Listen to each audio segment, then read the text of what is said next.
भारत के 5 सबसे रहस्यमयी तालाब जिनके रहस्यों को वैज्ञानिक भी नहीं सुलझा पाए। नंबर 5, दलाही कुंड। झारखंड के बोकारो शहर से 27 किलोमीटर दूर स्थित इस तालाब के सामने ताली बजाने से पानी ऊपर की ओर उठने लगता है। ऐसा लगता है जैसे किसी बर्तन में पानी उबल रहा हो। इस कुंड का रहस्य आज भी रहस्य बना हुआ है। इस कुंड को देखने के लिए लोग दूर दूर से आते हैं। इसका पानी मौसम के विपरीत होता है, जो गर्मियों में ठंडा और सर्दियों में गर्म रहता है। मान्यता है कि इस कुंड में स्नान करने से चर्म रोग दूर हो जाते हैं। हालांकि वैज्ञानिकों का कहना है कि पानी में सल्फर और हीलियम होता है, जो त्वचा के रोगों को दूर करता है। कई वैज्ञानिकों ने इस तालाब पर रिसर्च किया और पाया कि इसका पानी जमुई नामक नाले के द्वारा गरगा नदी में मिल जाता है। ताली बजाने पर ध्वनि तरंगों के कंपन से पानी ऊपर उठने लगता है। अब तक इस कुंड में कई शोध किए गए हैं, लेकिन अब तक इस बात का खुलासा नहीं हो पाया है कि इस कुंड का पानी कहां से आता है और आखिर कहां जाता है। नंबर 4, बद्रीनाथ तप्त कुंड। बद्रीनाथ तप्त कुंड भारत का एक ऐसा कुंड है जिससे न सिर्फ भारत बल्कि दुनिया भर के हिंदू श्रद्धालुओं की आस्था जुड़ी हुई है। दरअसल ये कुंड बद्रीनाथ धाम के नजदीक ही मौजूद है, जो कि हर वक्त गर्म पानी से भरा रहता है। जब भी कोई श्रद्धालु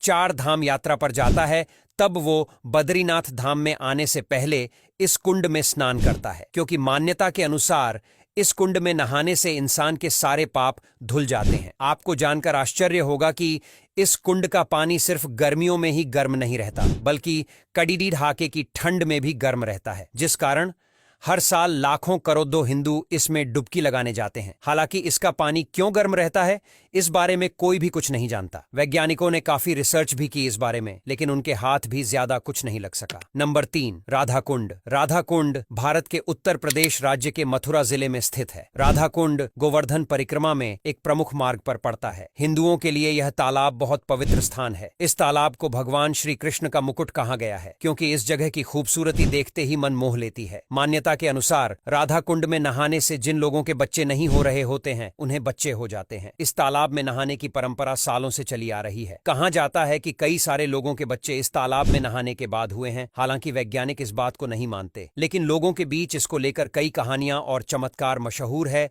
और इसी वजह से लोगों की आस्था इस स्थान से जुड़ी हुई है। नंबर 2, तुलसी श्याम कुंड। दोस्तों, अब मैं आपको एक ऐसे कुंड के बारे में बताने जा रहा हूं जो कि अपने प्राचीन इतिहास और गर्म पानी की वजह से भारत भर में प्रसिद्ध है। दरअसल इस कुंड का नाम है तुलसी श्याम कुंड, जो कि जूनागढ़ से 65 किलोमीटर की दूरी पर स्थित है। ये कुंड 3 भागों में बटा हुआ है और इन अलग अलग 3 भागों का पानी ही गर्म रहता है। हालांकि इन तीनों भागों के कुंड का पानी एक जैसे तापमान का नहीं होता, क्योंकि इनमें से एक का पानी बेहद गर्म, तो एक का मध्यम गर्म और आखिरी वाले का हल्का गर्म होता है। अब यह प्राचीन इसलिए है क्योंकि इसके पास में ही रुक्मणी देवी का 700 साल पुराना मंदिर है, जिस कारण लोग इसे किसी चमत्कार के रूप में देखते हैं और लोगों के मन में इसके प्रति आस्था भी अटूट है। नंबर 1, रेतस कुंड। रेतस कुंड सदियों से आस्था का केंद्र रहे केदारनाथ धाम से करीब 500 मीटर दूर सावित्री नदी के समीप स्थित एक बहुत ही प्राचीन कुंड है। पौराणिक कथाओं के अनुसार जब भगवान कामदेव महादेव के क्रोध से नष्ट हो गए, तब कामदेव की पत्नी रति बहुत ज्यादा रोई और ऐसा माना जाता है कि रति के असर से इस कुंड का निर्माण हुआ। इस कुंड की रहस्यमयी बात यह है कि इस कुंड में पानी में बुलबुले उठने लगते हैं। यही वजह है कि लोग इस कुंड का पानी पीते हैं। ऐसा माना जाता है कि इस कुंड का पानी पीने से भगवान शिव की कृपा प्राप्त होती है। इस कुंड में ज्यादा पानी नजर नहीं आता, लेकिन फिर भी लोग यहाँ जाकर आवाज लगाते हैं और सच में यहाँ पर बुलबुले भी उठते हैं, जिसे वैज्ञानिक भी समझ नहीं पाए हैं। अब यहाँ तक वीडियो देख ली है तो फिर वीडियो को लाइक और शेयर करना बिल्कुल भी मत भूलना। धन्यवाद।